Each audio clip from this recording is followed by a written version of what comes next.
মানে এই বন দপ্তরের মন্ত্রী আপনি, কিন্তু বন দস্যুরা যে বনকে ধ্বংস করছে, এখান থেকে আপনি তাদের উদ্দেশ্যে কি বলবেন?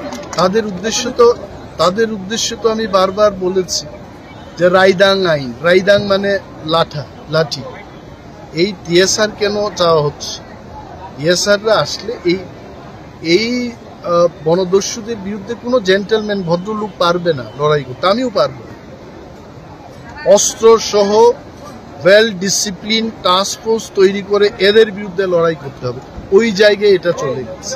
So I am serious about it, the government is serious about it, এদের বিরুদ্ধে কড়া ব্যবস্থা নেওয়া।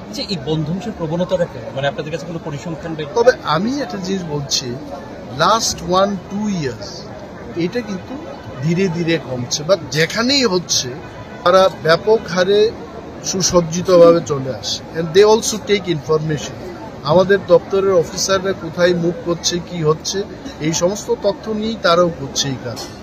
আদারওয়াইজ খুব সরাসরি মুখোমুখিভাবে প্রকাশ্যে এগুলো যেভাবে আগে হতো, এগুলো ধীরে ধীরে করছে। দপ্তরের কয়েকজন আধিকারিকের বিরুদ্ধে আপনি বলছিলেন যারা এই সমস্ত চক্রের সঙ্গে জড়িত, তাদের বিরুদ্ধে কোনো ভিজিলেন্স বা কোনো রকমের তদন্ত কি শুরু করা? সবকিছু যদি আমি মিডিয়াতে বলে দিই যে আধিকারিক বা কর্মচারী ওই কাজে যুক্ত, সে তো আগে থেকেই তৈরি হয়ে যায়,